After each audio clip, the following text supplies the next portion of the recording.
Women make terrible leaders. I know it's a controversial statement, but it's something that is just observationally true and also statistically true. So it must be said that most women out there, not all, I have to say, okay, not all, right? Because you always get some dummy in the comment who points out some anecdotal evidence like, no, my friend's sister was a leader of her team and she did great. Okay, yeah, I'm not saying all. I'm just saying most, right? Overwhelmingly, most. Most women make terrible leaders and cannot be trusted with power. Okay? Again, it's a controversial statement. Why do I say that? It's because they can't, right? I mean, at the end of the day, women, the thing about power is men and women view power and treat power differently. Right? For women, when it comes to power, once they're promoted to a place of leadership and power, they view power as an ends to a mean, right? As a means to an end. No different than a dictator, right? It's like, nope, I'm going to do this because I have to do this and I don't care how it affects people. Whereas men view power as really an opportunity to grow, educate, build, form cohesiveness, inspire, motivate. When it comes to women leaders, I don't see them doing this, right? If anything, and if they ever are, like on stage, for example, talking about motivation, trying to motivate people, they're usually coming from a place of superiority, right? They have like this superiority complex that most female leaders have, I noticed. There's almost this arrogance to them. There's a lack of humility. Whereas for men, it's almost like they feel like privileged to be in this position of power, mostly because they had to earn it, right? They had to climb the corporate ladder, if we're talking about jobs. They had to climb the corporate ladder, or they had to work real hard their whole lives to get to where they are. Whereas for most women leaders out there, I hate to say it, a lot of them did not earn those positions. They were given those positions out of a diversity quota, out of a gender quota. They were parachuted in by some woke corporate board. It's not like they moved up, the ranks and, now, I started out as a janitor, then I became a salesperson, and then I became a CFO, then a CEO, then VP, and now I'm president. It was usually something that was just given to them, right? So they don't understand, the dynamics when it comes to power, right? And you can see this basically across the board in any industry, whether it's corporate America or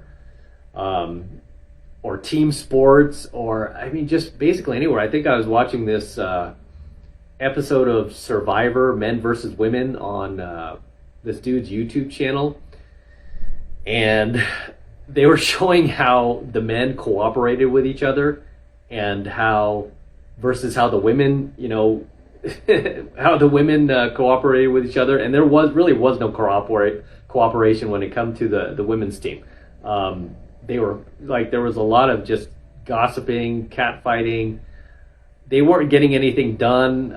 They were being led by their emotions, obviously. They basically had to be rescued by, I think it was like the producers or something, on a few occasions, because otherwise they would have died out there. It was so ridiculous. Whereas, the men, they were inventing things to fish with at the beach. They were kind of creating a hierarchy of like who's in charge of what. This is what your job is, and holding each other accountable. If the person didn't do their job, like, hey, you lazy sack of, you know what? Get off that hammock and come here and help us. You can't be doing this, because if you just lay around all day, you're not getting any food, right? You're not going to get fed today. So you have to participate. Whereas the women are like, oh, let's divide everything equally, whether you work or not.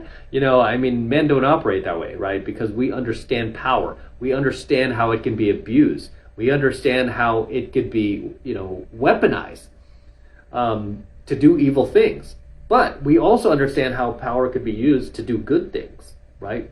Again, to create just, a community of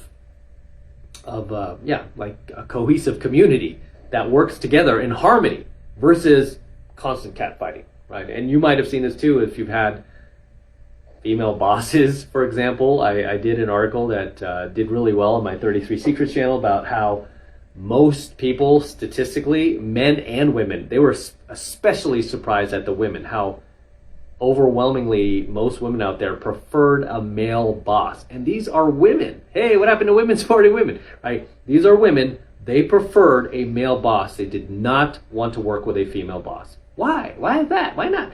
It's because they understand, right? They've had female bosses in the past, and they understand, like, there's just no end to the constant nagging, overloading them with work, judging them on what they wore or where they went shopping or who they're dating or their personal life. I mean, there's just constant bickering going on, right? This is why a lot of people, that study that I covered said that, like, most females do not want a female boss, right? And this just comes back to why women make terrible leaders, right? Because even as just a boss on it doesn't matter. You could be working at McDonald's and you're the team leader there.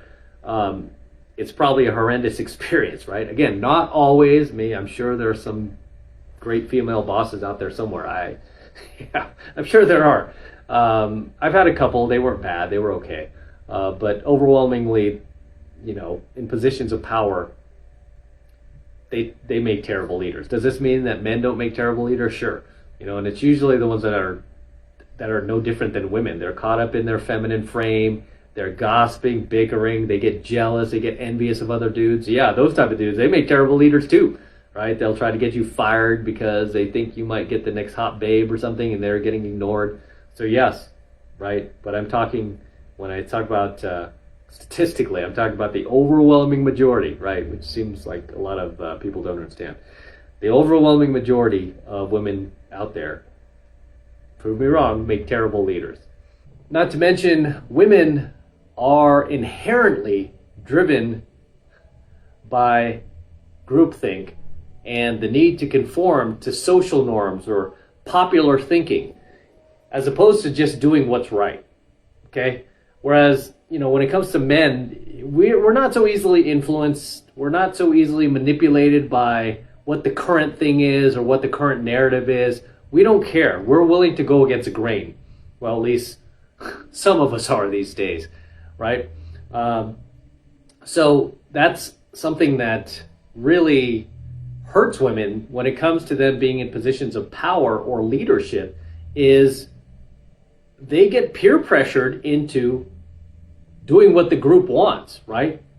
As opposed to doing what would be best for everyone. Okay, and they think about power and being a leader is you have to understand that comes with a whole lot of responsibility, okay? When it comes to being a leader, you have to think outside of yourself, right? You have to do what's good for others versus just you, which a lot of women can't do. I mean, you can see this in any aspect of society, right? They will do what's best for themselves and what will benefit themselves over everyone else. And this is why female political leaders cannot be trusted. I mean, again, for the most part, I'm not saying all, I'm just saying a whole lot of them can't be trusted because they're doing what benefits them. And they're really, in politics especially, you can see this with a lot of female leaders. They are just doing what benefits them and what is politically correct, right? What is socially popular, whatever the current thing is, whatever the narrative is. This is why they can't be trusted. You can't trust a leader who blows in the direction of the wind, right? You can't trust a leader who will just buckle in the face of the crowd because they're standing outside of your house with torches and pitchforks. You can't. So when it comes to leadership, you can't just bend the knee to whoever is yelling the loudest at you and shaming you the most, as many people do these days. Not just women, but men too. I don't call them men. They're males, right? Males, right? So that is the difference between male and female leadership. Is just we don't care if we don't conform, right? Guys don't care, whereas women do, right? They're inherently wired to care. And inherently, this is why they make terrible leaders. Until next time, guys, drop your comments below. Let me know what you think of tonight's coaching video. Anything you'd like to add, anything you'd like to share, please drop them in the comments below, and I will see you there in my comments.